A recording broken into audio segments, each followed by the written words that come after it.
Hello everyone, how are you all? I am Alok and today we are going to start chapter number 11 of your history section, Ruling the Countryside.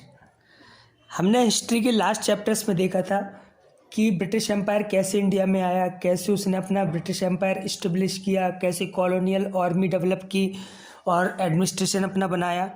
यहाँ हम देखेंगे कि कैसे उसने धीरे धीरे India पे रूल करना स्टार्ट किया। तो सबसे पहले ब्रिटिश जो थे वो ट्रेडर्स से पॉलिटिकल बन गए थे और अब वो ट्रेडर बन के अच्छा खासा प्रॉफिट तो कमा ही रहे थे, साथ ही पूरी दुनिया में अपनी ताकत के दम पे लोगों का शोषण भी कर रहे थे। ब्रिटिश गवर्नमेंट की इकोनॉमिक पॉलिसीज़ की वजह से इंडिया में काफ़ी चेंजेस हुए, चाहे एग्रीकल्चर फील्ड में हो या इंडस्ट्री और ट्रेड फील्ड में हो। इंडियन पीपल्स पर इसका बुरा प्रभाव पड़ा।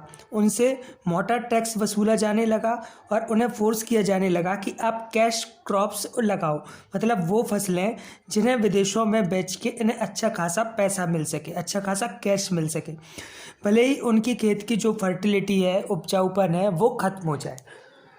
Now new systems of land revenue. अब ब्रिटिश गवर्नमेंट ने नए नए सिस्टम जो बनाए लैंड रेवेन्यू को लेके, उसके बारे में पढ़ेंगे। तो सबसे पहले है इजरदारी सिस्टम। ये सिस्टम वारेन हेस्टिंग के टाइम पे आया। इसे सिस्टम ऑफ ऑक्शन भी बोला जाता था, क्योंकि जो ज़्यादा से ज़्यादा बोली लगाता था उसी के लिए लैंड दे दी जाती थी और बिडर्स भी जितना पैसा कंपनी को देते थे उससे ज़्यादा वो किसानों से वसूल कर लेते थे।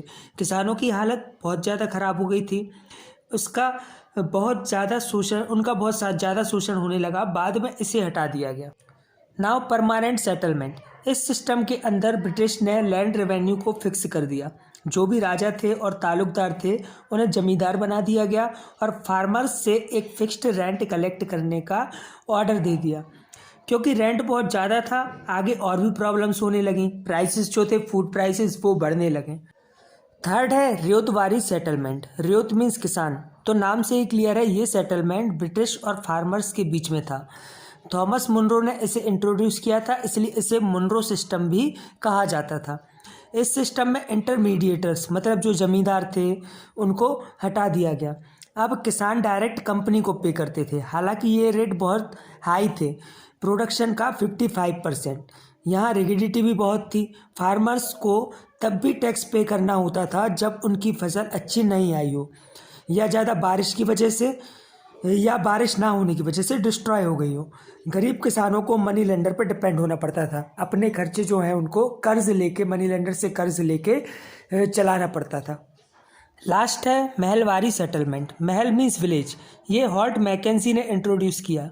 ये उत्तर प्रदेश और मध्य प्रदेश, पंजाब के कुछ पार्ट्स में लागू किया गया। इसमें टैक्स कलेक्टर फील्ड्स पे जाके इंस्पेक्शन करते थे, फिर पूरे विलेज की रेवेन्यू फिक्स करते थे फसल के हिसाब से। गांव के सदस्यों को मिलके वो टैक्स पे करना होता था और जो विलेज का जो हेड होता था, मुखिया, वो टैक्स कलेक्ट करके देता था। बदले में उसे जो ब्रिटिश गवर्नमेंट है 5% ऑफ देयर रेंट देती थी। Now impact of the British land revenue policies. अब क्या प्रभाव पड़ा इस सबका हमारे ऊपर, जो नए ब्रिटिश ने रेवेन्यू पॉलिसीज़ बनाई थी। तो ये रेवेन्यू पॉलिसीज़ रूरल इकोनॉमी को बहुत नीचे ले गई। किसानों की हालत बहुत ज़्यादा दयनीय हो गई, मतलब बहुत ज़्यादा ख़राब हो गई। उनके वेलफेयर के लिए कोई मीज़र नहीं थे, बस उनका शोषण ही हुआ। हमारी लोकल सेल्फ गवर्नमेंट और लैंड रेवेन्यू एडमिनिस्ट्रेशन बहुत अच्छा था स्टार्टिंग में, जब राजा महाराजा होते थे, लेकिन इनकी पॉलिसीज़ ने उसे ख़त्म कर दिया। अब न्यू सोशल क्लास डेवलप हो गई थी, जिसमें ज़मींदार, trader and money lender important थे। किसानों की हालत दिन पे दिन ख़राब होती गई। उन्होंने अपनी ज़मीन बेच दी और दूसरे काम करने लगे, जैसे कि मजदूरी वगैरह या ढुलाई वगैरह। Now commercialisation of agriculture economy.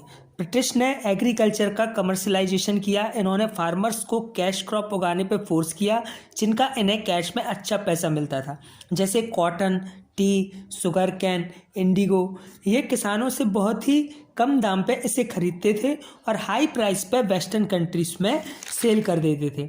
Commercial crops 85% से बढ़ गए और फूड क्रॉप्स 7% से इनका प्रोडक्शन कम हो गया। अब जो विलेजेस की सेल्फ सफिशेंसी थी, मतलब कि खुद पे निर्भरता, ये खाने के लिए जो जैसे अनाज है, गेहूँ वगैरह, दाल वगैरह खुद उगाते थे, अब इसके लिए उनको दूसरे विलेजेस पर डिपेंड होना पड़ा। तो जो सेल्फ सफिशेंसी थी वो टोटल खत्म हो गई। Now Indigo cultivation. Indigo cultivation means होता है नील की खेती, जो कलर में यूज़ होती है, कपड़े वगैरह रंगने में या अदर जो प्रोडक्ट हैं उनको रंगने में हम यूज़ करते हैं नील वगैरह का, तो उसकी खेती। इसकी फ्रांस, इटली और ब्रिटेन में बहुत ज़्यादा डिमांड थी। बंगाल में इंडिगो की खेती स्टार्ट हुई और वर्ल्ड मार्केट में इसकी बहुत डिमांड होने लगी। इंडिगो की ट्रेड बढ़ने से हाई प्रॉफिट देखते हुए जो कई सारे इंग्लिशमैन थे बाहर से इंडिया आए और इंडिगो प्लांटिंग के लिए उन्होंने शुरुआत की। इंडिगो कल्टीवेशन में 2 सिस्टम थे, एक निज और एक रियोती। निज में प्लांटर जो हैं, जो मतलब ये फसल उगवाते थे इंग्लिशमैन, उनको प्लांटर बोला जाता था। तो वो हायर्ड लेबर के थ्रू अपनी ज़मीन पे इंडिगो प्रोड्यूस करते थे। रियोती में विलेज को, जो विलेज हेड है, उसको, गांव का मुखिया है, उसे कॉन्ट्रैक्ट साइन करना होता था कि जिसमें कम से कम 25% लैंड पे उन्हें इंडिगो प्लांट करना होता था। उन्हें शुरू करने के लिए स्टार्टिंग लोन दिया जाता था और फिर अगली फसल के लिए फिर दूसरा लोन दिया जाता था, और जो वो फसल उगाते थे उसका पैसा तो उन्हें मिलता नहीं था, कोई ज़्यादा बेनिफिट नहीं था। इससे बंगाल और बिहार के जो किसान हैं उनका शोषण होने लगा, क्योंकि उन्हें कोई बेनिफिट था नहीं, साथ ही ज़मीन खराब हो रही थी और उनकी मेहनत भी बहुत ज़्यादा होती थी। इसी से नील क्रांति की शुरुआत हुई, जो किसानों ने अंग्रेज़ों के खिलाफ की। नाउ इंडिगो रिवॉल्ट और ब्लू रिबेलियन, जिसे नील क्रांति बोला जाता है। मार्च 1859 में बंगाल के किसानों ने इंडिगो उगाने और रेंट पे करने से मना कर दिया। साथ ही इंडिगो फैक्ट्रीज पर अटैक किया। तलवार, लाठियाँ, तीर कमान लेके जो प्लांटर्स के एजेंट थे, जो प्लांटर्स के लिए एज अ एजेंट काम करते थे किसानों से रेंट वसूलने के लिए और उनको फसल उगाने पर फोर्स करते थे, उनकी पिटाई कर दी गई। जो प्लांटर्स को सपोर्ट करते थे उन्हें बायकॉट कर दिया गया सोसाइटी से। इस क्रांति को ज़मींदार और जो गांव के मुखिया थे उन्होंने भी सपोर्ट किया, क्योंकि वो नहीं चाहते थे कि अंग्रेज़ों की ताकत जो है वो ज़्यादा बढ़े। नाउ सप्रेशन ऑफ रिबेलियन, ये क्रांति हर जगह फैल गई। ब्रिटिश पुलिस ने रोकने के लिए कई किसानों की हत्या कर दी। एशले ईडन जो बंगाल के गवर्नर थे, फिर उन्होंने ऑर्डर दिया कि किसानों को इंडिगो उगाने पर फोर्स नहीं किया जाएगा। 1857 में जो महारानी लक्ष्मीबाई ने क्रांति की थी, आप लोगों ने पढ़ाई होगा 7th क्लास में, तो वैसी क्रांति दोबारा ना हो, इससे जो अंग्रेज़ हैं वो डर गए और जो क्वीन विक्टोरिया हैं उन्होंने ऑर्डर दिया कि इंडिगो अब नहीं उगाया जाएगा। इंडिगो कमीशन बनाया गया जिसमें जांच की और पाया गया कि जो प्लांटर्स हैं वो गलत तरीका अपना रहे थे, जिसकी वजह से किसानों को कोई फ़ायदा नहीं हो रहा था। किसानों को बोला गया कि करंट कॉन्ट्रैक्ट पूरे करें और आगे कोई नया कॉन्ट्रैक्ट उनको लेने की ज़रूरत नहीं है। इंडिगो रिवॉल्ट के बाद इंडिगो का प्लांटेशन बंगाल से बिहार शिफ्ट कर दिया। अब वहाँ से 50 साल तक किसानों का शोषण हुआ। 1970 में महात्मा गांधी ने चंपारण मूवमेंट स्टार्ट किया। बाद में सत्याग्रह मूवमेंट के थ्रू जो फार्मर्स की प्रॉब्लम है वो सॉल्व हुई। तो हमारा चैप्टर यहीं ओवर होता है। आई होप आपको बहुत अच्छे समझ आ गया होगा। Thank you so much for watching the video.